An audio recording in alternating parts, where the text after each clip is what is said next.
আজকে যুবকদের উদ্যোগে মাহফিল। এর যুবক ভাই ভালো উদ্যোগ নিয়েছ, ইচ্ছা করলে এখানে কানের আসর বাঁধতে পারতো, কথা ঠিক না বেঠিক? আজকে যুবকরা এই কোরআনের আসর, এই কোরআনের তাফসীরুল কোরআন মাহফিল দিয়েছে। আমি অন্তর থেকে দোয়া করে যাব, আল্লাহ যেন প্রত্যেকটা যুবককে নবীর সাহাবাদের মতো কবুল করিয়া নেয়। যুবক ভাই, এরে পর্দার আড়ালের মা, মাইকের আওয়াজ যায় রে মা, আর কত গুনাহ করবাই। আমাদের গুনাহের কারণে মাঝে মাঝে জমিনের মধ্যে ভূমিকম্প হয়।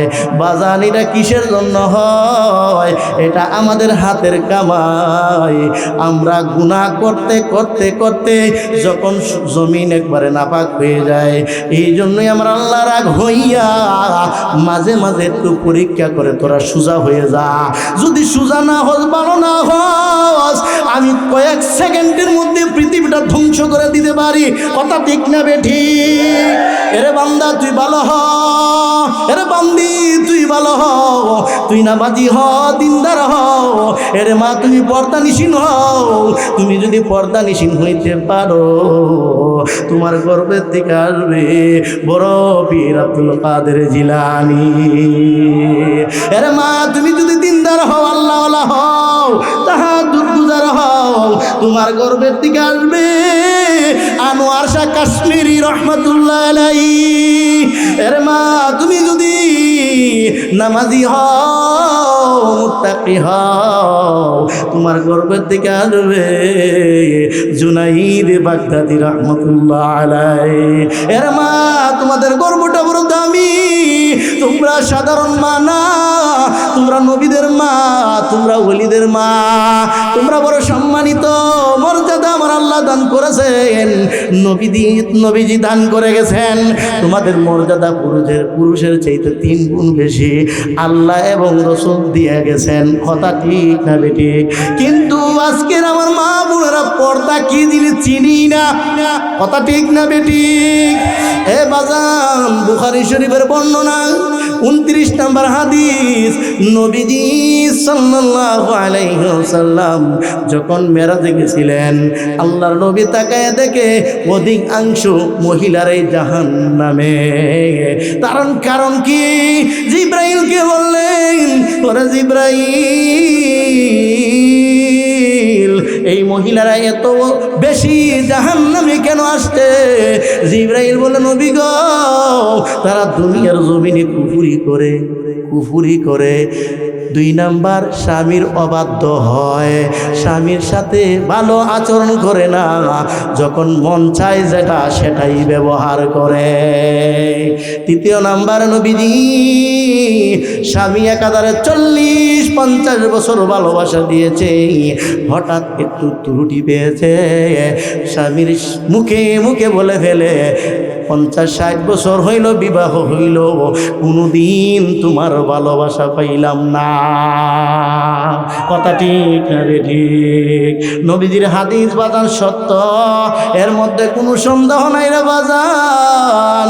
এ বুড়া বাবারা, আমরা অনেকই মাজুর হয়ে গেছি, ইবাদত ঠিক মতো করতে পারি না, উজু রাখতে পারি না। আর যে যুবক ভাইরা আছো যে একটু শক্ত হয়ে নেই, মজবুত হয়ে নেই, একটু বুড়া হয়ে নেই, তাসবিহ এমনভাবে ধরবো আর ছাড়বো না, এমনভাবে ইবাদত করবো আর ছাড়বো না। না রে যুবক ভাই, যখন তুমি বৃদ্ধ হয়ে যাই ভাই, তোমার সহযোগিতার জন্য আত্মীয় স্বজন আসবে, সহযোগিতার জন্য আরেকজন লাগবে। এখন তো সহযোগিতার জন্য কোনো মানুষের প্রয়োজন হয় না, এমন একটা সময় আসবে মানুষ সহযোগিতা করতে হবে। তোমার নাতি, তোমার নাতিন, তোমার নাতি সহযোগিতা করতে হবে, কথা ঠিক না বেঠিক?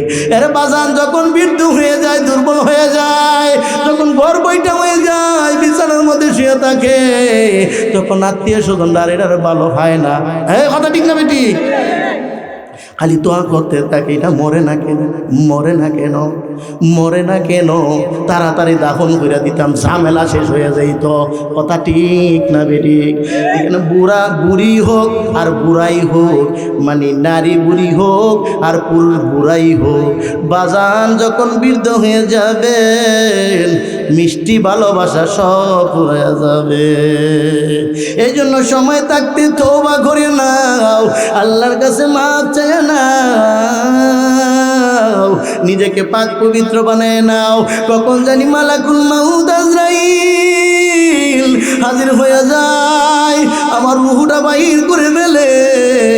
আল্লাহর নবী বলেন, দুনিয়ার জমিনের মধ্যে সবচাইতে চালাক, সবচাইতে বুদ্ধিমান আল কাইয়িসু মান দানা নাফসাহু ওয়া আমিলা লিমা বাদাল মাউত।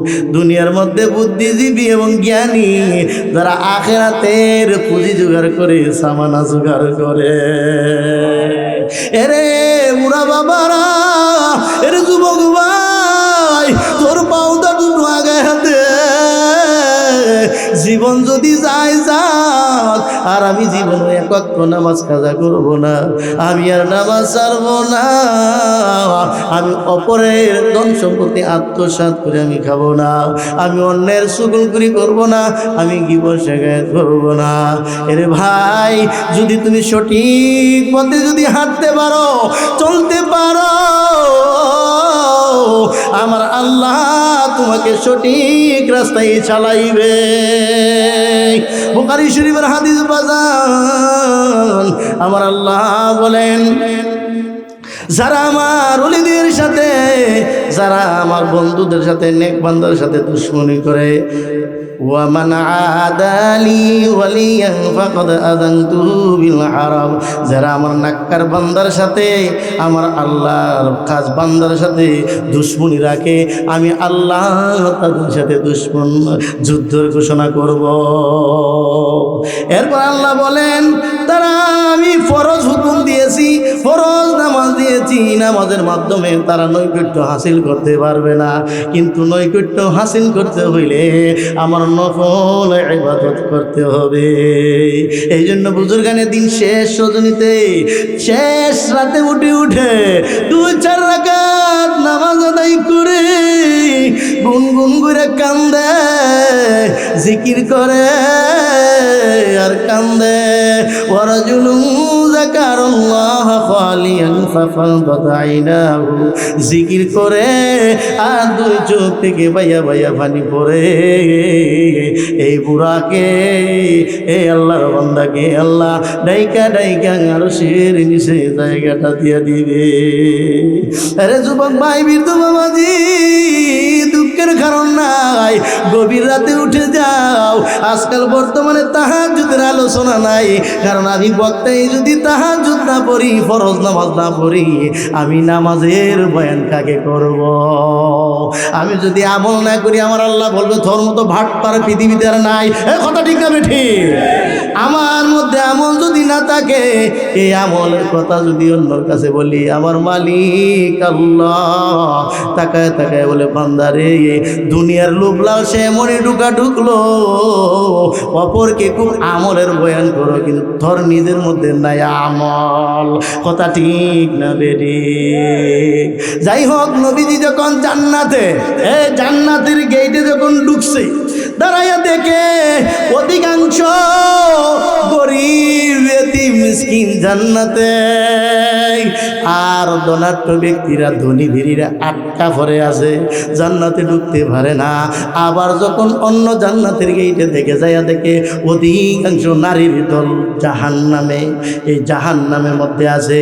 এবার বুঝেন, দুঃখ করবেন না, আফসোস করবেন না যে আমাকে কেন ধনী বানাইলো না, না, দুঃখ নাই, দুঃখ নাই, কোনো কষ্ট নিবেন না, কারণ যার সম্পদ বেশি তার হিসাব বেশি, যার সম্পদ নাই তার হিসাবও নাই। এই জন্য বাজান, আমার কথাগুলো ভালো করে শুনো। আল্লাহ পাক রব্বুল আলামিন জান্নাত বানাইলেন, জাহান্নাম বানাইলেন। জান্নাত বানায়া জিব্রাইলকে বললেন, এরে জিব্রাইল, আমার বানানো জান্নাতটা তুমি ঘুরে ঘুরে দেখে আসো। দেখো আমার জান্নাত কত সুন্দর করে আমি বানাইছি। জিব্রাইল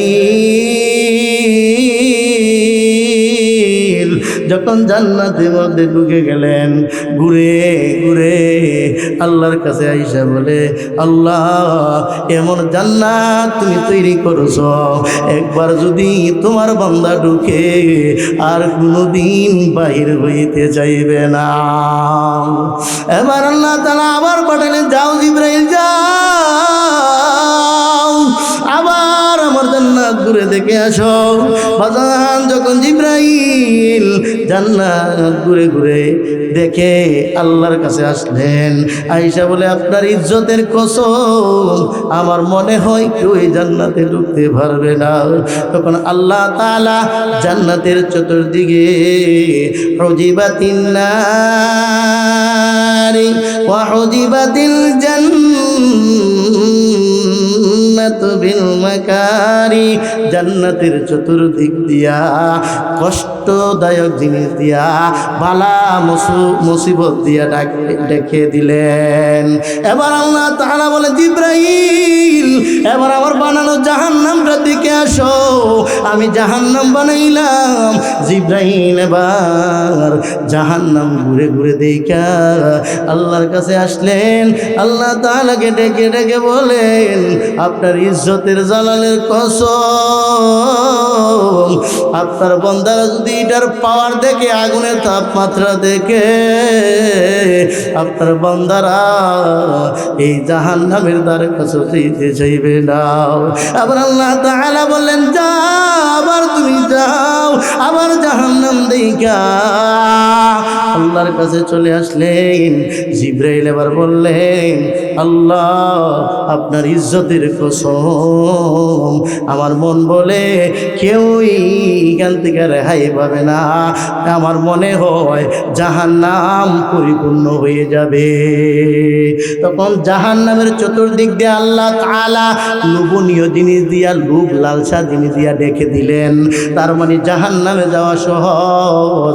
একটা মানুষ যদি সুদ খায়, একটা মানুষ যদি ঘুষ খায়, পরের নারীর দিকে তাকায়, গরিবের মাল, এতিমের মাল লুটপাট করে খায়, গীবত শেকায়াত করে, সে জাগিরে জাহান্নামে চলে যাবে। আর জান্নাতে যাওয়া বড় কঠিন। সুদ খাওয়া যাবে না, ঘুষ খাওয়া যাবে না, আর এতিমের মাল লুটপাট করে খাওয়া যাবে না, পরের নারীর দিকে তাকানো যাবে না, হালাল খানাকে ঠিকঠাক মতো ইবাদত করতে হবে। এই জন্য জান্নাতে ঢোকা বড় কঠিন। জান্নাতে কিন্তু এমনি এমনি দেওয়া যাবে না রে বাজান, কথাগুলো খুব মনোযোগ দিয়ে শোনো। এবার জিব্রাইল জাহান্নাম ঘুরে ঘুরে আল্লাহ পাক রব্বুল আলামিনের পক্ষ থেকে নবীজির শিওরে আসলেন, জাহান্নামের বর্ণনা দিলেন। নবী আমার জাহান্নামের বর্ণনা দেওয়ার পর, আহারে নবীজি দরজা খুলিয়া মাথায় সিজদা, জমিনে মাথায় সিজদা দিয়া এমন ভাবে হাউমা করে কান্দে, আর জবান থেকে উচ্চারণ হইতেছে, আল্লাহুম্মা রাব্বি উম্মতি, ও আল্লাহ, আমার উম্মতের কি উপায়, আমার উম্মত জাহান্নামের আগুন সহ্য করতে পারবে না। আল্লাহ, আমি নবী জাহান্নামকে দেখেছি, আমি জাহান্নামের আগুন আমি দেখছি। মাঝে মাঝে জিব্রাইল জাহান্নামের আয়াত নিয়ে আসে, ওয়াসিকাল্লাযীনা কাফারু ইলা জাহান্নাম যুমারা ইন্না জাহান্নামা কানাত মিরসাদা লিত্তাগীনা মাআবা। জিব্রাইল জাহান্নামের আয়াত নিয়ে আসে, নবীজি ডুকরে ডুকরে কান্দে, আমার গুনাহগার উম্মত জাহান্নামের আগুন কেমনে সহ্য করবে। নবীজি দরজা জানালা বন্ধ করে কান্দে। ওইদিকে আবু বকর সিদ্দিক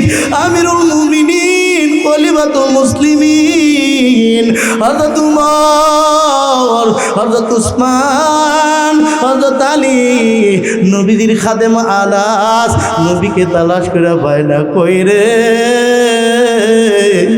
আমাদের নবী কই?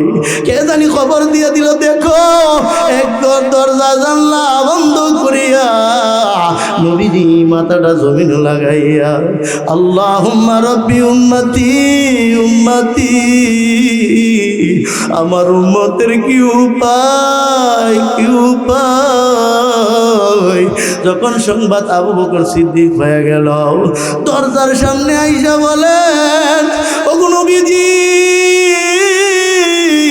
আমি আবু বকর আপনার দুঃখের সাথী, সুখের সাথী, হিজরতের সাথী, আপনি জমিনে লুটে পড়ে কাঁদবেন, আমি আবু বকর সহ্য করতে পারি না। ওগো নবীজি, কেন কান্দেন, কিসের জন্য কান্দেন? আমি আবু বকরকে বলে, নবীজি কথার মধ্যে কোনো উত্তর দেয় না, কোনো সাড়া দেয় না।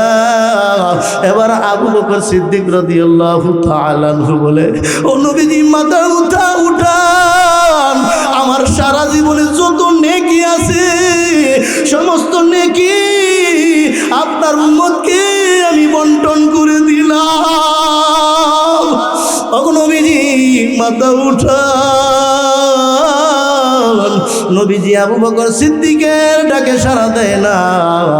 এবার আমিরুল মুমিনিন খলিফাতুল মুসলিম উমর ডাক দে, মায়ের নবী আর কাঁদেন না, আমি আর সহ্য করতে পারতেছি না। কেন কাঁদেন? নবীজি ডাকে সাড়া দেয় না। এবার উমর ডাকতে বলে, নবীজি, আমার উমরের যত নেকি আছে সমস্ত নেকি আপনার উম্মতকে আমি দান করে দিলাম। এবার নবীজি কোনো সাড়া দেয় না, দেয় না। এবার উসমানও কান্দে, আলীও কান্দে, আবু বকর সিদ্দিক কান্দে, আমিরুল মুমিনিন উমরও কান্দে। এবার আবু বকর বলে, কই রে ইমাম হাসান হুসাইন, কই রে, খবর দিয়া দে খাতুনে জান্নাত ফাতেমাকে। ওরা তিনজন ছাড়া মনে হয় নবীর সিজদা জমিন থেকে উঠাইতে পারবে না। ফাতেমা রাদিয়াল্লাহু তাআলা আনহাকে খবরটা দিয়া দিল। দেওয়ার পর ফাতেমা রাদিয়াল্লাহু তাআলা আনহা কলিজার টুকরা দুই নাতি, নবীর দুই নাতিকে নিয়ে দৌড়ে চলে আসলেন। আয়েশা বলে, আব্বা, আজকে 3 দিন হয়ে গেল, সাহাবীরা পাগলের মতো হয়ে গেল। আব্বা, সাহাবীরা কাঁদতে কাঁদতে পাগলের মতো আপনার হাসান আর হুসাইন দেখো তাকাইয়া কেমন করে কাঁদতেছে। এখনো কি মাথা উঠাইবা না, মাথা উঠাইবা না? আমার হাসান আর হুসাইন কাঁদলে আমি ফাতেমা সহ্য করতে পারি না। আব্বা, জমিন থেকে মাথা উঠা। ওইদিকে আমার আল্লাহ জিবরাইলকে ডাইকা ডাইকা বলে, জিবরাইল, আমি আমার বন্ধু, আমার দুস্থ, আমার হাবিবুল্লাহর চোখের পানি মঞ্জুর করে নিলাম। এরা জিবরাইল, তুমি তাড়াতাড়ি যাও, আমি আমার পক্ষ তুমি তাড়াতাড়ি জিবরাইল আমার বন্ধুর কাছে যাও। জিবরাইল যখন নবীর কাছে আসলেন, আয়েশা বলে, নবীজি কেন কান্দেন? আর কান্নার কোনো দরকার নাই। আপনার উম্মত যদি ইন্তিকালের 1 বছর আগে যদি আল্লাহর কাছে মাফ চায়, যদি তওবা করে, আমার আল্লাহ পিছনের সমস্ত গুনাহ কথা মাফ করে দিবে। ওগো নবীজি, মাথা উঠান, উঠান। এবার নবীজি মাথা উঠায় না, সাড়া দেয় না। আবার জিবরাইল কিছুক্ষণের মধ্যে বলল, নবীজি আপনার উম্মত যদি ইন্তিকালের 6 মাস আগে যদি তওবা করে আল্লাহর কাছে মাফ চায়, আপনার উম্মতের পিছনের সমস্ত গুনাহ খাতা মাফ করে দিবে। এবার নবীজি বলে, জিবরাইল সুসংবাদ দিয়েছ ভালো, কিন্তু ইন্তিকালের 6 মাস আগে অনেক লম্বা সময়। না রে জিবরাইল, আমি মাইনা নিতে পারি না, আমি মানতে পারি না রে জিবরাইল। এবার কিছুক্ষণের মধ্যে জিবরাইল বলল, নবীজি আপনার উম্মত যদি ইন্তিকালের 1 মাস আগে যদি আল্লাহর কাছে মাফ চায়, তওবা করে, আমার আল্লাহ আপনার উম্মতের পেছনের সমস্ত গুনাহ খাতা মাফ করে দিবে। এবার নবীজি বলে, জিবরাইল 1 মাস বড় লম্বা সময়। নবীজি মানতে চায় না, মানতে চায় না। এবার জিবরাইল বলল, নবীজি আপনার উম্মত যদি ইন্তিকালের আগের দিন অথবা 1 দিন আগে যদি তওবা করে আল্লাহর কাছে আত্মসমর্পণ করে, আল্লাহর কাছে ইখলাসের সাথে যদি তওবা করে নেয়, আপনার উম্মতকে মাফ করে দিবে। নবীজি বলে, জিবরাইল আমি মানতে পারি না রে জিবরাইল। এবার জিবরাইল বলল, নবীজি আপনার উম্মত ইন্তিকালের সময় যখন গলার মধ্যে ঘর তৈরি হয়, যখন মুমূর্ষ হয়, এর আগ মুহূর্ত যদি তওবা করে আপনার উম্মতকে আমার আল্লাহ মাফ করে দিবে। ইন্নাল্লাহা ইয়াকবালু তাওবাতাল আবদি মা লাম ইউগারগির। গড়গড়ার আগ মুহূর্ত যদি আপনার উম্মতে যদি খালেস ভাবে তওবা করে, আমার আল্লাহ আপনার উম্মতের তওবা কবুল করে নিবে। এরে বিদ্যু বাবাজি, এর পর্দার আড়ালের মা, মাইকের আওয়াজ দেয় রে মা, কয়দিনের জিন্দিগি, কয়দিন আর দুনিয়া থাকবাই। দুনিয়া কিন্তু তাকের জায়গা না। কত যুবক ভাই অন্ধকার কবরে চলে গেছে, কত বৃদ্ধ বাবাজি, দাদা গেল, দাদি গেল, একের পর 100 ভাই চলে গেল, আমরাও যাব। বাজান মানুষ যখন কবরের ভিতরে ঢুকিয়া যায় রে বাজান, 3 মাস পরে যদি নাফরমান হয়, গুনাহগার হয়, বাবা লাশটা ফাটিয়া যায়। তখন ফাটার পর পোকামাকড়ে তাকে গ্রাস করিয়া ফেলায়। আবার যখন 6 মাস হয়ে যায়, তখন তাকে বড় বড় পোকারা ধরিয়া তার লাশটা খেয়ে ফেলে।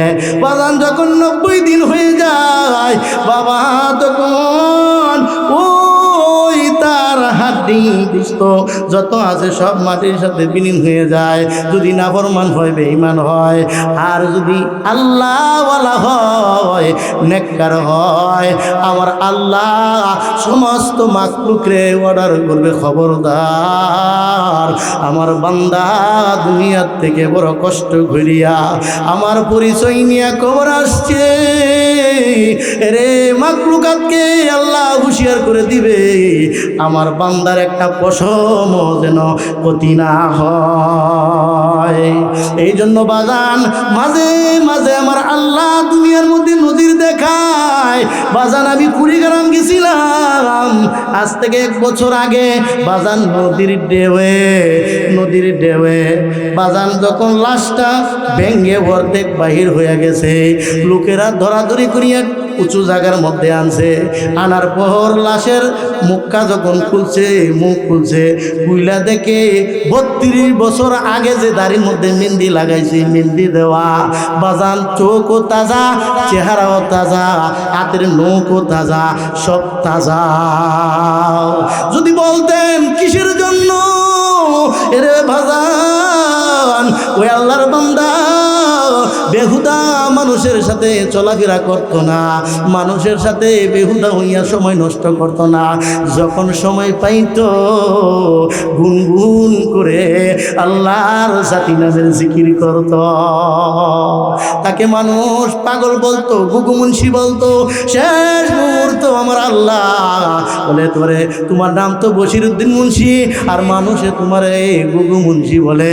তুমি তো আমার পাগল, তুমি জিকির করার কারণে কারণে মানুষের কাছে তুচ্ছ চিল্লতা, তুমি মানুষের কাছে মূল্যায়ন নাই। বান্দা ঘাবড়াইস না, ঘাবড়াইস না। মানুষে যদি তোমারে পাগল বলুক, আমি তোমারে বড় বলি বানায়া দিছি। এই জন্য বাজান, আল্লাহকে পাইতে হলে কে কি বলবে ওইদিকে তাকানোর সুযোগ নাই। আমার মাওলাই খুশি তো আমি খুশি, আর আমার মাওলাই যদি বেজার হয়ে যায়, আমার সব বিফল, আমার নামাজ বিফল, আমার রোজা বিফল, আমার যাকাত বিফল, বাজান সব নেক আমল বিফলে চলে যাবে। কিন্তু বাজান, যারা আল্লাহওয়ালা হয়, জীবন গেলেও আমার আল্লাহকে বেজার করতে রাজি না, জীবন গেলেও নবীজিকে বেজার করতে রাজি না রে বাজান। এই জন্য দুনিয়ায় চলতে হলে, আল্লাহকে পাইতে হলে, রসুলকে পাইতে হলে কষ্ট করতে হবে, মুজাহাদা করতে হবে। বাজান, প্রত্যেকটা মানুষের সঙ্গে কয়েকটা শয়তান বসবাস করে। 1 নম্বরে জিন শয়তান, 2 নম্বরে মানুষ শয়তান, 3 নম্বরে ইবলিস শয়তান। বাজান, এই শয়তানগুলো খালি ধোঁকা দিতে থাকে।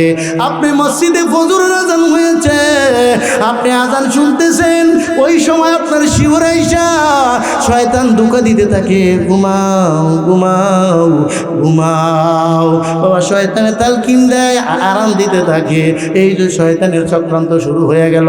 আর ওই সময় যদি আপনি আজান শোনার পরে যদি লাভ দিয়া যদি উঠতে পারতেন, তাহলে আপনি নফসের সাথে জিহাদ করা শুরু করে দিয়েছেন।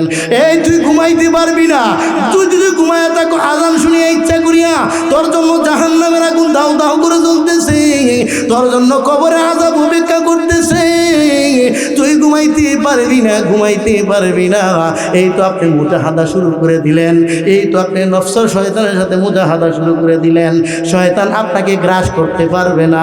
বাজান, বড় পীর আব্দুল কাদের জিলানী, বাজান আপনারা সবাই জানেন, কিয়ামত পর্যন্ত বড় ওলি, বড় পীর আব্দুল কাদের জিলানী এরকম ওলি হয় আর দ্বিতীয় কেউ না আসতে পারে রে বাজান। একদিন তাহাজ্জুদের নামাজের সময় শয়তান হাত পাও টিপিয়া কবার করিয়া ফেলাইছে। হঠাৎ তাকায়া দেখে ফজরের সময় আজান হয়ে গেছে। আজান হওয়ার পর মসজিদে চলে গেছে, নামাজের ইমামতি করেছে। এবার আল্লাহর ওলি ইশাকের সময় হয়েছে, সেজদায় বলিয়া 2 চোখের পানি ফেলায় কান্দে আর বলে, আল্লাহ, আজকে 40 বছর পরে আমার তাহাজ্জুদের নামাজ উঠে গেছে। আল্লাহ, দৈনিক তোমার সাথে আমি কথা কই, তুমি আমার কথা শুনো, আমি জবাব দে, তুমি উত্তর দাও। বলেন সুবহানাল্লাহ। আল্লাহ, তোমার সাথে আলাপ আলোচনা দৈনিক করি গভীর রজনীতে, আজকে তোমার সাথে আমার আলাপ আলোচনা হয় নাই।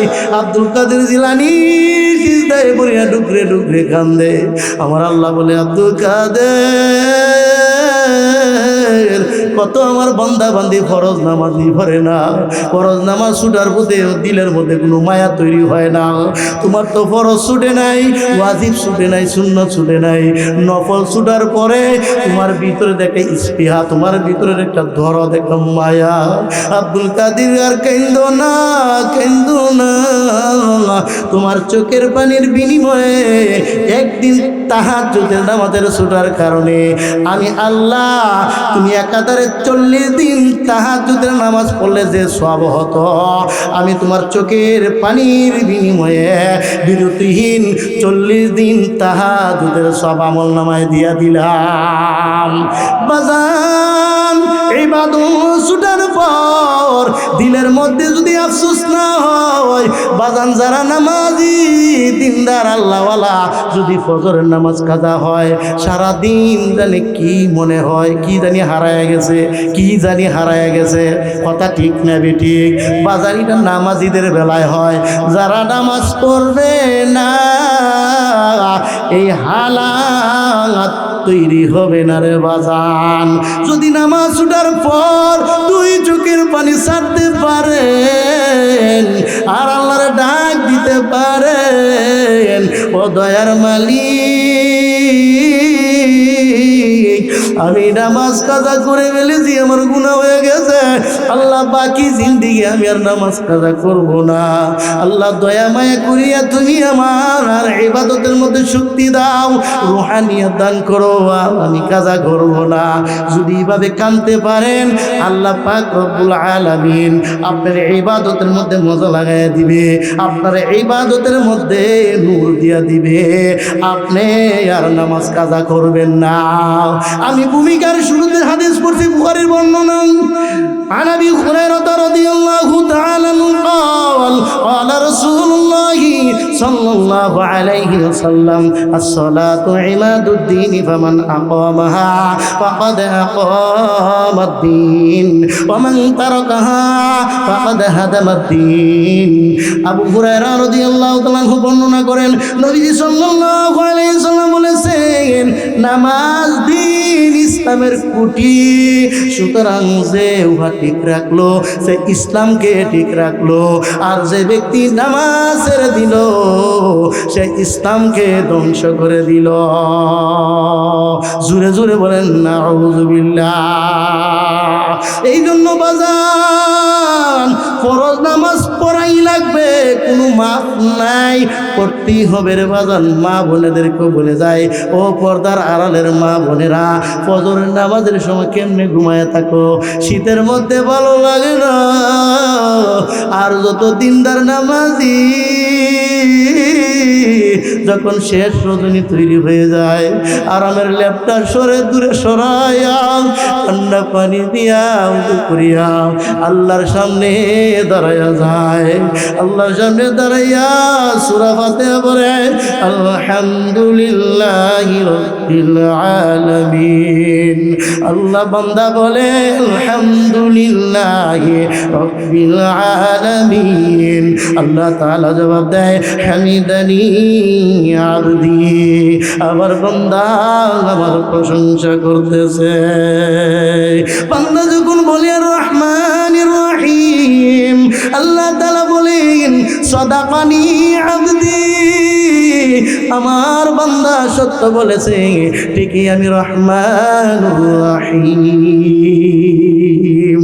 বান্দা যখন বলেন মালিকি ইয়াউমিদ্দিন, আল্লাহ তাআলা জবাব দেয়, মাজিদানি আবদি, আমার বান্দা বলে আমার বান্দায় আমার গুণগান করতেছে।